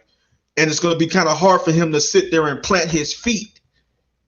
Only way he gets Josh Taylor on the ropes, or if Josh Taylor decides to come forward and come at him, and then boom, maybe that can be a chance for Jose Ramirez to be like, yeah, I got him, because I don't think he's better than me when it comes to fighting right there, staying right there in the pocket and fighting right there in the pocket.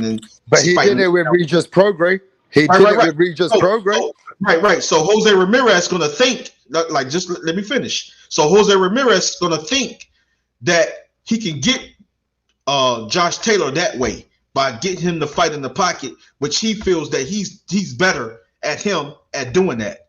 But don't know that Josh Taylor is a very, very good inside fighter and very accurate. The guy can do a lot of things. That's the problem. That's what you up against. That's what you're facing. You're facing a guy can do it all. You're facing a guy that's a good inside fighter, a good outside fighter.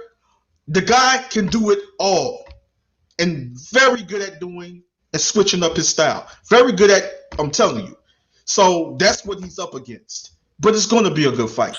I just want to say this before Jalik cooks. If my Josh Taylor doesn't win this fight, I'm going to ask for a dual nationalship and want to move to America, bro. Hey, man. Call the Florida. I love to have you, Rastar. I love to have you, man. Because if this guy lets me down, bro, I ain't got no one left in England to scream about, bro. Come to Florida, man. You know I'm only joking, bro. No, I hate losing bets like that too. You know what I'm saying? So I'm like, man, I don't want to lose no bet plus people there. But I give Ramirez his credit. I think the battle to this fight, like you said, I think the person who is the better body puncher and win those tussles on the inside. So it's going to be a battle of clinching and preventing the other person from clinching and working on the inside. So both of them are good body punchers, but usually dude is at a longer range than he coming with the double left hooks. Homeboy go to the body. He's gritty in the body, and he'll clinch you, and he'll hold you, and he rough on the inside. And Josh Taylor is physically strong. I think just from the look at it, I got a feeling that Josh Taylor is physically stronger than Jose Ramirez. Really? And I think, yeah, I got a feeling that he is. I got a feeling that he's physically stronger. And looking at that Regis fight, that's what won him the fight. Because Regis is usually get on the inside and he very explosive, but he took away Regis' explosiveness. So I got a feeling that that's how it's going to play out, because knowing how to clinch and knowing how to get out of clinches and that physical strength, the way Josh Taylor does, yeah, because Ramirez's game plan is going to push Josh Taylor fight on the back foot better than does Ramirez. Ramirez is more of a come forward fighter, so that'd be stupid for Ramirez to try to fight off the back foot. That would decrease his chances. You know what I'm saying? And sit there and box. So I believe Ramirez is going to make it a war. So Josh Taylor can bang, but he can't bang and just fight his game plan. So he also got to get Ramirez's respect. So chin is going to come into place. Both of them got phenomenal stamina. So that's beat. I got a question for you. Who do y'all think has the now? One thing I wanted to say before I ask you the question: coming to America is very, very important early for Josh Taylor for sparring. So if he go to Vegas and spar at the Mayweather gym, that's going to increase his chances, because we got to realize that this guy is sparring with Virgil Ortiz, and Virgil Ortiz has a style that can somewhat duplicate Josh Taylor. So who do y'all think has an edge as far as the corner? Ben Davison or Robert Garcia?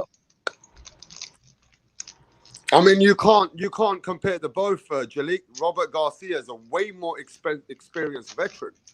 But homeboy was giving Tyson Fury some good instructions, though, bro. No, but you got to remember this: the way that Josh Taylor teamed up with Ben Davison. I'll give you the facts. His main trainer, which I believe is better than Ben Davison, they had a lawsuit because of Barry McGuigan. Yeah. And Josh Taylor has moved to MTK Global because MTK Global are giving him a way more better foundation. Because MTK Global, we got the Ramirez fight. Now you see? So Josh Taylor left one of the best trainers in England in Shane McGuigan. But if you talk about Ben Davison, he's not that experienced, but he's got a big name after Tyson Fury. If you ask me about the experience, I've got to go with Robert Garcia. His foundation with Jose Ramirez is way more solid and way more comfortable than Josh Taylor. I can't hear him. What's that? What's that noise, Andrew? I don't know. Let me see. I'm not sure. I can hear you. Hold on, let me mute. Sounds like aliens coming in the fucking show, bro. Yeah, for real. Yeah, that threw me off guard, bro. I just put my Bluetooth on, so maybe that what it was. It could have been my Bluetooth. I just want to say, for Jalik's question, I think Jose Ramirez and Robert Garcia are way more pronounced and way more, foundation is stronger than where Josh Taylor is with Ben Davison. Got you. I respect that. Yeah, I most definitely, with the experience of Robert, man, and all of the guys he have trained, the guys he have worked with, his experience, him, also being a professional fighter, I say I agree when it comes to that, when as far as, but at the end of the day, what's the guy named Ben Davison? Yeah. Ben Davison. I like what he does. I like what he do. Honestly, he's a good trainer. I like how he's real clear. Yeah. I like him, and I like the way he give instructions in with those 60 seconds. He's real clear what he means. Yeah. I can still hear those noises. That's gone now. Hey Yeah, Tucker, can you hear me, brother? Brother. y'all can hear you loud and clear, my brother. No, I said Ben Davison. You got to give him credit for what he's done with Fury, but he's a young guy. I do believe they need to add an experienced guy with Ben Davidson with Josh Taylor. That's my opinion. You know, Yeah, I agree. I it'll be agree. nice for them to come over there and even get a little help with Freddie Roach or somebody else just to bring in that situation because Ben Davison is only 24, 25 years old. I think him being Dang, young he's that with the young? Tyson. Sorry, go ahead. He's that young? Yeah, I think he's no. Let me check. I think he's 26 or 25. One of those. Yeah. Oh wow, man! I don't know why I thought the guy was at least 31 or something like that. Oh, is 30. he? Is he? I Because I thought always thought he was 26, 27, 25, like that. no. Oh no, you could be right. You could be right, my brother. I just thought he looks like he's about around 30 or 31. I never knew his age though. Yeah. So he's very young, bit inexperienced. You talk about Robert Garcia, who was a fighter himself, and what he's done for the foundation of the sport. It's day and night difference. We can't put that same credibility on Ben Davison. We just can't, bro. Yeah. I agree, 100%, 100%.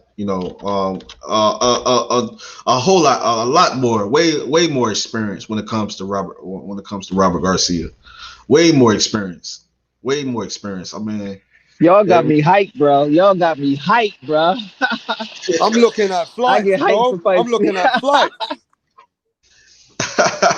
yeah, man. I can't listen, man. I'm telling you, man. Like I, I wish I was at the fight, but I know I'm gonna have to do live commentary. But I wish I could be at that fight, man. Honestly, you know what I mean. I wish I could be at that fight. I know one fight I might have to travel if I can, to see. And that's the Joshua and Fury fight, man. I think I I gotta heard it see that. might be in Vegas. I heard it That's might be in Vegas or Saudi that, Arabia. And if that's what I'm. they should put it in, yeah, Vegas in the Raiders Stadium and make the tickets cheaper so they can have more people come. Yeah, man. If like, especially like, most definitely if it's in Vegas, I get a chance to see some family, and I would most definitely go to that fight, man. Saudi Arabia, over there. I don't know if it. What was the fight? Joshua and Ruiz or rematch? That Pro- was Dario. Yeah, and they built that temporary stadium. But Oh, this okay. one, it's gonna be curious where they gonna have it at. If they keep doing, I'm like, bro, why they don't announce it? But yeah, we'll see what's up with that one. That's gonna be another undisputed, and Yeah, then I'm the hearing. Teofimo fight Haney. That's another one. Yeah, I'm hearing they scrambling. Like they really they sound like they making progress, man, with trying to get this fight to be a done deal. So we gonna see, man. We gonna see. I mean, but I strongly believe that the fight is gonna be announced very soon. I think we're gonna be surprised how soon this fight will be announced. Yeah, and crazy. This is the year of undisputed. You got 154. You got all these things. You got 175 with Better Bia versus Bibble possible. All these different scenarios possible this year. So we'll see. Yeah, most definitely. I think Yeah, there's something else that we need to consider over here right now before we finish the Josh Taylor and Ramirez subject for today. I think everything that Ramirez brings for Taylor, I think Taylor faced it with Regis Prograis. That's just my thoughts. See, the problem I'm having is if Ramirez thinks he's going to get a dogfight, well, Josh Taylor already showed you that he can dogfight. People didn't know that, right? And even with what he did with Regis Prograis, you saw with Regis Prograis, when he kept it long, he was slightly ahead. But when he went in the pocket, he also was 50-50 with Regis Prograis. He gave as Yeah, much as good as he took. So I yeah. think whatever Regis Prograis, Jose Ramirez brings to the table, this is my thoughts. I might be a little bit wrong, but I don't think I am. I think Regis Prograis is slightly better than Jose Ramirez. That's what I think. Yeah, yeah. I agree. And Jose Ramirez did duck him. We got to keep it 100, bro. They did duck Regis Smoke, bro. And Josh Taylor took the fight. with 15 fights, bro. So you got to give him credit, bro. And he wasn't the favorite. Regis Prograis was the favorite. He was the number one seed in the tournament. So, man, so we got to call it how what it really is. But we'll see, bro. I think they're gonna have Zepeda. They should have Zepeda against I don't know, Zepeda against somebody. Who you think would be a good undercard for that? Yeah, that's a good undercard. Put Zepeda in there with even a rematch, Jalik. I want a rematch with Zepeda versus Ivanovic. I want a fucking rematch, bro. Yeah. Because Elvis Rodriguez ain't ready for Zepeda yet. I don't think they're gonna put Elvis in there that fast. I was gonna say Elvis, but nah, Yeah, they ain't put gonna do Ivan that. Barichick back in there with Zepeda, bro. Man, listen, I want to see that. I want to Dangerous, see bro. that fight, bro. Ivan Barichick versus Jose Zepeda. I would love to see that fight Yeah. again. That's one of the best fights I've seen in a long time, bro. Like honestly, Hey, real look, I talk. gotta leave. My girlfriend thinks I'm doing too much boxing now, so I gotta give her some time. All right, bro. Hey, look, Okay, Andrew Tucker, thanks for having us from England. We're always going to be supporting you. We love your passion. I've been told for you to come over to my other brother, Punch Drunk Boxing, next time he's live. He told me personally to tell you that you're a brother and we're going to support you. So come over to his channel and cook with us, bro. I'm coming, my brother. That's my brother right there. I love Punch, man, and I love you, Rap Star. You know what I'm saying? You my brother, man, and hey, man, I appreciate the love. I appreciate the support, man. You also have my support as well, man. And tell Punch I'm coming, man. I'm gonna make sure that my schedule is clear. Whenever he goes live, let me know when he goes live, and I'll let you know if I'm able, to attend and come join you guys. But I'm going to join you guys. I'm going to cook with you guys. Trust me, I'm going to be on the same panel as you guys because I love you brothers, man. The same for Jalik. I love Jalik, man. That's Yeah, my and you brother. know what, Jalik? In a couple of weeks, my channel will be back live. I got taken down because of Oh, copyright, oh, copyright wow. Why? situations. Oh, you showed the what's the yeah, okay. Don't Did put you DAZN. Do not put DAZN uh-huh as your title? thumbnail anymore. If you keep putting Oh, DAZN, okay. they will shut down your fucking channel. That's ridiculous. Oh, Yeah, that's crazy, okay. Okay, so man. they Oh, shut okay. me down for 3 months. We'll be back live in 2 weeks. But I'd just like to tell everybody this. I support every single fight. I am a guy who's media and I cover most fights. But for Andy Ruiz, Chris Arreola, I am not paying the pay-per-view. I am Oh, not paying $75, bro. I mean, I know you guys pay 75, but I'm not even paying 40 uh, pounds. yeah, I'm going to I'm tell not you even right gonna now. watch it. I Man, might I'm go not to a paying. friend's house. I'm not even watching it. Yeah, I'm not I'm not paying that watching kind that of shit. money, Andrew Tucker. And I like you to cook while I'm driving with my girlfriend in the car about that fight. What do you Yeah, think about the pay-per-view? About the Andy Ruiz and Chris Arreola? And on that point, I'm out. Love you, brothers. I'll catch you love you, guys on the brother. next show. Love you, All Rap right, Star. bro. Most definitely. Hey, Jalik, man. Yeah, before I I'm wrap not this even up. gonna. Before I Yeah, wrap this up, let's talk about that real quick. I got a few minutes before I wrap this because I gotta go. I bro. gotta go. You know me. My tolerance has increased. Like my I knew tolerance what you has was gonna lessened. say, Jalik. I knew what you were gonna say, brother. I'm literally not even watching the fight. I'm not watching it. Like I'm literally not watching it. I hear about it the next day. I'm not watching it, bro. Hey, that's why I'm I done. knew. I knew you was gonna. That's why I'm I'm laughing, not bro. watching Because it, I bro. That's knew disrespectful, bro. I wanted your reaction. I Yeah, wanted your that's disrespectful, bro. That's really disrespectful, and it looks like I don't know. Is PPZ having money problems? Like, why would you put that? That's very disrespectful, bro. That's come on, bro. All right, that's all I'm gonna say on that. I'm not watching the fight. Hey man, Hands down. I'm gonna say this, man. I'm gonna say this before we end this, bro. For real, man. I appreciate you, man. You know, you keep me laughing, bro. But listen, man. I think it's an entertaining fight, because of their styles.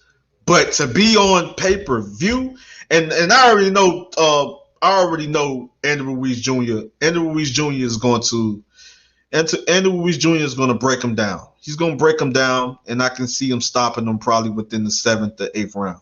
You know what I mean? He's going to break him down. He's going to break him down, and he's going to stop him. You know what I mean? Areola is going to come to fight, but I just feel that Areola doesn't have enough. He doesn't have he don't have enough to really to come up against Andrew Ruiz Jr. He doesn't have enough. I feel that Areola. I feel like after this fight, Areola should retire because I believe that Andrew Ruiz Jr. is going to put a beating. Areola is going to come to fight, but it's not going to be enough to compete with a very skilled, fast, strong heavyweight like Andrew Ruiz Jr. He's not going to be able to compete with this guy. Andrew Ruiz Jr. is on another level, bro, and he's on another level, and he's going to show you when they fight that he's on another level. It's ridiculous, and it's a bad look for the sport of boxing to put a fight like this on pay-per-view. Very. Both of them coming off losses, right? Both of them coming off losses, but they gonna put it on pay-per-view. Come on, and none of them was on pay-per-view before. Come on, bro. Yeah, come on, man. Like I don't take nothing away from Chris Areola, from having a tough fight, for fighting tough fights, and as a warrior, he's a gladiator, and he got a lot of heart, man. And I remember what he's done in the sport of boxing. But at this point of time, he just doesn't have what it takes, and he's just not going to be. He doesn't have enough, and he's just not. He's not a fighter that's on the level of Andrew Ruiz Jr. He's not going to beat him. He can't beat him. There's nothing he has for Andrew Ruiz Jr. Andrew Ruiz Jr. is going to break him down. And I'm not just saying because he has hand speed, but Andrew Ruiz Jr. actually can box. So I see him, breaking them down, making adjustments real early, real soon, breaking them down, body head, and I see him getting them out of there within the 6th, maybe 7th round. End of discussion. Yeah, it's the thing about it is going to make Reynoso look good if homeboy come in shape. Because I'm going to give him one more chance of being in shape. Because the way he came in that rematch was disrespectful. So it looks like he's in shape now. But we'll see if the fight gets made. And we're going to see, bro. We're going to see, bro. You keep coming. Yeah, you keep coming in not in shape. I got to give up on you. Because it's obvious you're not training hard. You know what I'm saying? Yeah, how am I believe in you? You're not even taking the fight serious by training. Yeah, that's because I like Andy Ruiz. Andy Ruiz. That's fact. He cut that weight though, man. He cut some of that weight though. Well, I hope it ain't Photoshop, but I seen the picture, and he cut some of that weight, man. I think he's focused. I think he's determined, and I think he's ready to get in there and go at it with the best guys, man. In the heavyweight division, and I think he's back. I think he's 100% dedicated now, man. I think he 100% focused on the sport of boxing. I think that he's going to be physically and mentally prepared, to go in there and destroy Chris Areola, and hopefully he keeps that mindset, as far as wanting to be the best and wanting to be great, and because he's a very tough fighter, man. He's tough. Dangerous. So all it takes is him being 100% focused and dedicated to the sport of boxing, focused on his craft, and he'll go in there and he'll execute, man, and he'll be all right. You know what I mean? And I see him a tough fight for a lot of tough fighters. In the Andy Ruiz, bro. I hope so. It's all the more bigger names you got, the better the division, the better the sport. It just makes it more competitive. So I like Andy Ruiz. Yeah, I do too, man. I agree 100%. But Jalik, man, it's always an honor to have you on here, man. I appreciate it, bro. Before I let you go, man, I gotta ask this question. When are you going live again, man? When are you I'm going live tonight. I'm going live tonight. So if you up, I'm gonna go live at 10 o'clock. What? Okay. I'm gonna be live tonight. If you ain't around, I get it. I'll be going live at night, though. You know what I'm saying? Because I got my dog and stuff like that, so it's more convenient to go. And my workouts and stuff too. So I'm gonna go live tonight. Okay. Talk about like some contenders, some hungry guys, So talk about TFMO a little bit. But I appreciate you with the invite. It's always nice to talk boxing with you, man. You're a true boxing head. No bias, no agenda. This real boxing, man. I appreciate that. Agree to disagree and everything, bro. And remember, everybody on the panel. I got my money. AT is the fastest heavyweight in boxing. I got $100 on AT against any heavyweight right now. The fastest heavyweight in boxing. Period. I appreciate you. I appreciate you, bro. Take it easy. I appreciate you too, my brother. Much love and respect, Jalik. All right, my brother. Man, it's been a great show. I appreciate every single one of y'all coming through, man. I appreciate all the subscribers. I appreciate Jalit the Leader, Rap Star. You know, it was a great show. H Money, Mr. H Money Boxing. You know what I mean? It was a great show. I appreciate those guys coming through, man. Much love and respect to all of those guys. And much love and respect to every single one of y'all that's in the chat, man. I love you guys. Much love and respect. More live streams is coming. More live streams is coming. More videos is coming. And it's all about the sport of boxing at the end of the day. And first, number one, is all about my subscribers. It's all about the fans, all about the subscribers and people that support us. We love you guys. And you guys will always come first. You know, and then it's just, of course, number one. I mean, number two is the sport of boxing. You know, first the fans and our subscribers and the family, you know, and the family. And then number two, the sport of boxing. You know what I mean? But I love you guys. Much love and respect. Andrew Tucker World. I'm out. Much love and respect.